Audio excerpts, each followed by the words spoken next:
Good evening. Today, this presentation is about Martin Luther King, one of the most influential leaders and negotiators of the 20th century. Although he is mainly remembered for leading the American civil rights movements, this presentation focuses on something different. Instead of only discussing his achievements, I will analyze how his leadership style, personality, and negotiation strategies allowed him to create lasting social change through nonviolent action. Before analyzing his leadership, it's important to understand what shaped him as a person. Four main actions influenced his development. First, his religious values. He grew up in a Baptist family and later became a Baptist minister. His Christian beliefs strongly influenced his commitment to justice, equality, forgiveness, and especially nonviolence. Second, his education. He earned a degree in sociology and later completed a PhD in theology. This combination allowed him to understand both the social causes of discrimination and the ethical principles needed to challenge it. Another important influence for him was Mahatma Gandhi. He admires his philosophy of nonviolent resistance and adapting those ideas to the struggle civil rights in the United States. And finally, he faced numerous personal challenges, including arrests, contest raids, and even bombings against his family. However, rather than discouraging him, these experiences reinforced his belief that lasting change could only be achieved through peaceful leadership. This timeline highlights six major events that define Martin Luther King's leadership journey. The first was the Montgomery bus boycott between 1955 and 1956. This campaign became his first major success and demonstrated that organized nonviolent action could produce real political change. In 1958, he survived a stabbing when he was attacked during a book signing. Although the incident nearly cost him his life, he chose forgiveness instead of revenge, reinforcing his commitment to nonviolence. In 1963, while imprisoned during the Birmingham campaign, he wrote the famous letter from Birmingham jail. In this letter, he defended peaceful civil disobedience and explained why waiting for justice was no longer acceptable. Also, in that year, he delivered his historic I Have a Dream speech during the March of Washington for Jobs and Freedom. This speech became one of the most powerful examples of persuasive communication and transformed public opinion around the world. Later, the same year, he received the Nobel Peace Prize, becoming one of the youngest persons at the time to receive this achievement.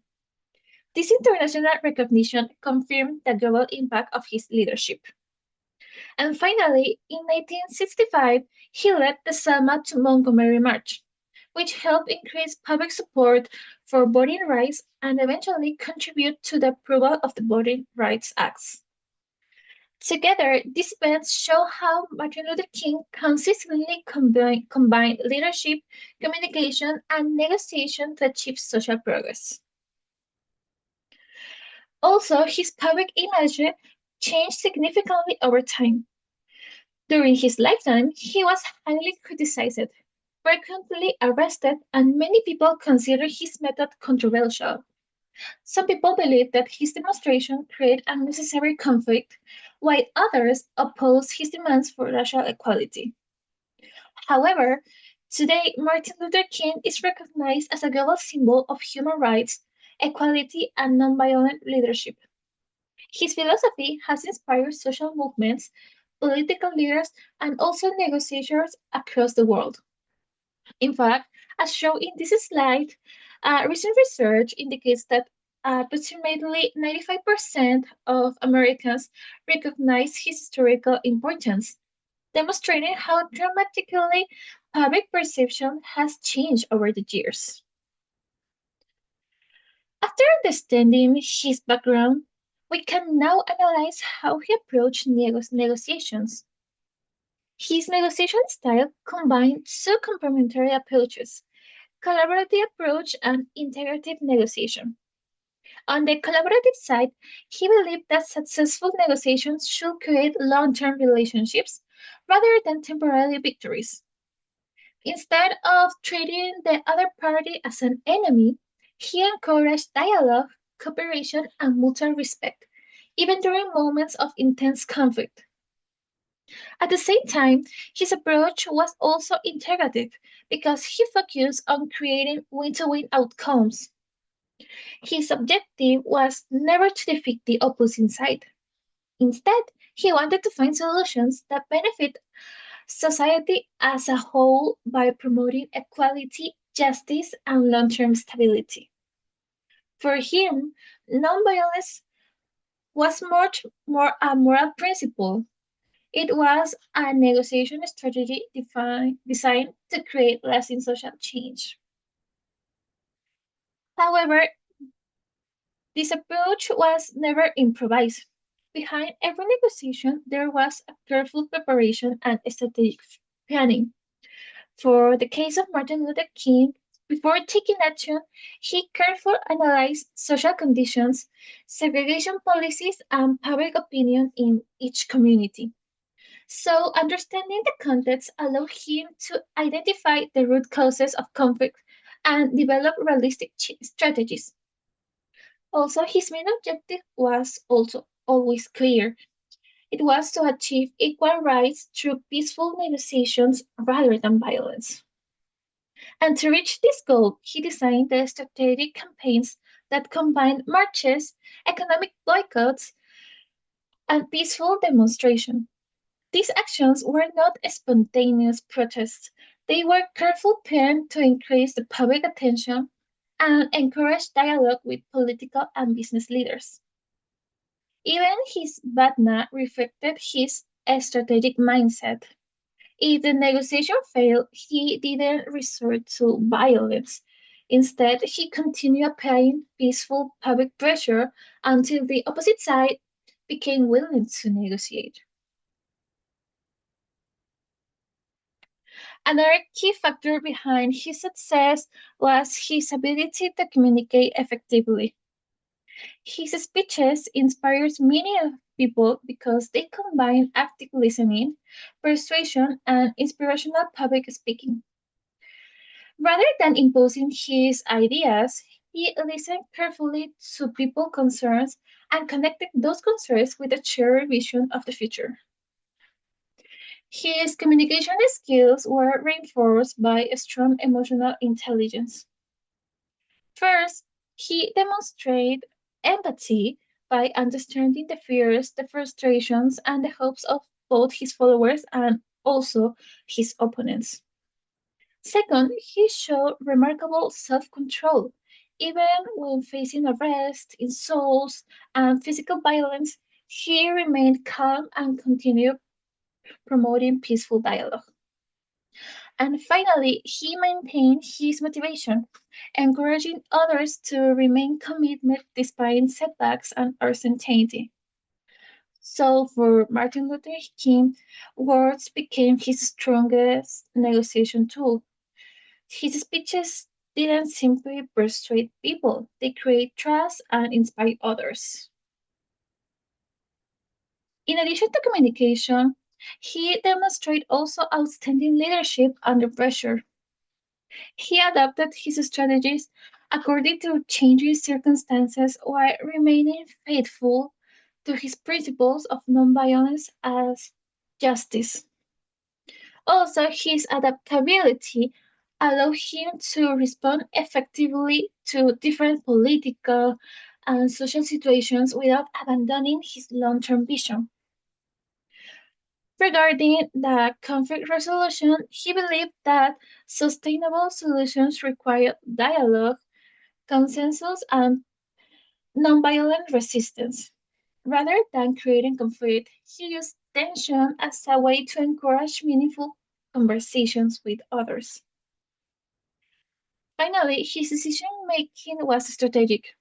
Every important decision reflected ethical judgment, careful planning, strategic thinking, and long term vision. Instead of focusing on immediate victories, he evaluated how each action will influence future negotiations and social change. Finally, his negotiation approach produced results that extended far beyond individual agreements. After his negotiation ended, he continued building trust, collaboration, and long term partnerships with the communities, the activists, and also the political leaders. This relationship increased his credibility and made future negotiations more effective. His efforts also generate remarkable long-term outcomes. They contribute to important legislative reforms, including the Civil Rights Acts and the Voting Rights Acts, while inspiring civil rights movements around the world. More important, he demonstrated that negotiation is not about winning a negotiation or reaching agreements. It's also about creating lasting social change.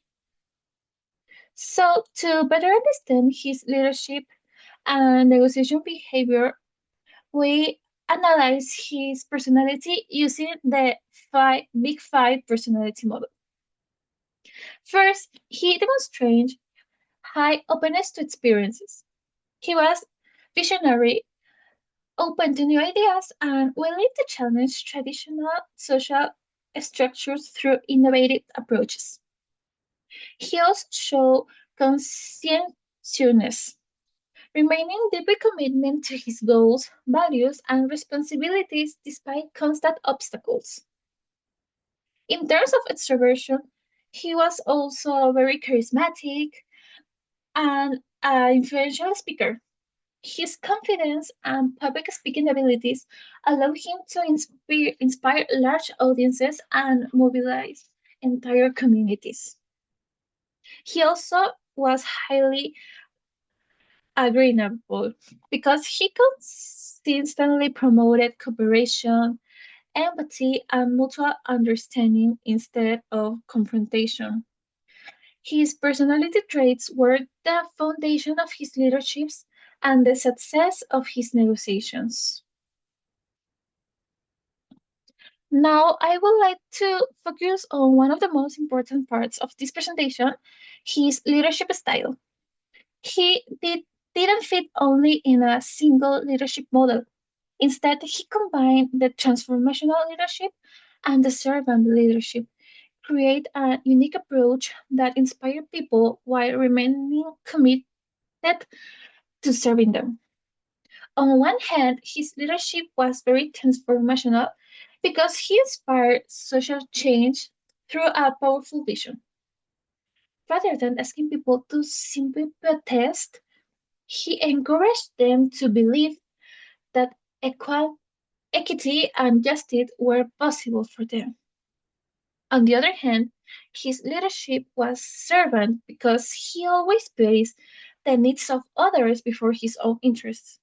He listened to the communities and understood their struggles and dedicates his life to improve their well-being. His objective was never the personal recognition, it was to create a better society for everyone. So, why both leadership styles? If we first look at the transformational perspective, he inspired change by creating a shared vision of equality and justice. His speeches encouraged people to believe that peaceful actions could transform society. Instead of accepting discrimination as something permanent, he motivated ordinary citizens to become part of a larger movement for change. However, that inspiration wouldn't have been enough for him. His leadership style was also equally effective because it reflects the principles of a servant leadership. He built that trust people have to him by serving those communities, Listen carefully to their concerns, their needs, and empowering others to become leaders themselves. Rather than seeking power or authority, he focused on helping others achieve their full potential. And this combination made his leadership especially powerful. So, the combination of these two leaderships produced an impact that continued to influence society today. First, his leadership contributed directly to the legal reforms, for example, the Civil Rights of 1964 and the Voting Rights Act of 1965, which transformed the legal protections of civil rights in the United States. Also, his influence extended far beyond the United States. His philosophy of nonviolent leadership has inspired many activists, negotiators, and political leaders worldwide, including movements that continue promoting justice and equality through peaceful action. His legacy reminds us that effective leaders create change not by forcing others to follow them, but by earning trust, empowering communities, and leading through examples. Now, I would like to present the most important negotiation case analyzed in this presentation, which was the Birmingham Campaign of 1963. Before explaining the case, I would like to clarify that unlike other political leaders, Martin Luther King didn't participate in a formal international negotiation. His negotiations were mostly focused on achieving the civil rights in the United States. However, in this case, the Birmingham campaign was selected because it it had a significant international impact. So at the time that Birmingham was considered one of the most segregated cities in the United States, many African American people face a lot of discrimination in the school, in public transportation, in workplaces, and also in different many public spaces. So previous attempts of reducing that segregation had produced a few results. So because of this, Martin Luther King with the SCLC joining forces with the Alabama Christian Movement for Human Rights to organize peaceful protests, marches, and economic boycotts. So the main objective was to end racial segregation through negotiation rather than violence. However, the authorities responded with arrests, police dogs, and high violence against those peaceful protesters, including childs. So instead of discouraging the movement, these violent reactions attract the national and international media attention, especially international because many photos were publicly diffused on the social media at the time. So as media coverage expanded worldwide, the pressure increased not only on local authorities but also on the federal government and local businesses to reach an agreement. So, to better understand why this campaign was successful, we need to analyze his negotiation strategy. The process of Martin Luther King began with the research. He carefully analyzed segregation laws, identified the main stakeholders, and understood both the political and economic context before taking action. So, once he understood the situation he was in, the movement organized peaceful protests, including, as I mentioned before, marches, demonstrations, and economic boycotts. So, the next stage was the public pressure. Television broadcasts showing peaceful protesters facing the violent policies and also the fire and the violence at the time shocked the people across the United States and also people around the world. So the public opinion changed drastically, while local businesses began suffering economic losses because of the boycotts. So, as a result, many business leaders started encouraging local authorities to negotiate. So, this led to the first step, which was the negotiation. Martin Luther King, with the SCLC, negotiated directly with businesses, leaders, and government representatives to obtain concrete commitments toward desegregation. So finally, an agreement was reached that promote the desegregation of public facilities and improvements in employment opportunities for the Afro American people. So the most interesting thing is that public pressure was never the final objective of the boycotts. Instead, it became an strategic tool that encouraged dialogue and made negotiation possible. The Birmingham campaign produced both immediate and long-term results. For immediate results, the negotiations led to agreements that promote the gradual desegregation of public facilities, improvement in employment opportunities, and the release of many arrested protesters. And the most important thing is that that campaign transformed the public opinion. Images of the peaceful protesters facing violent police responses shocked millions of Americans and increased the support for the civil rights movement.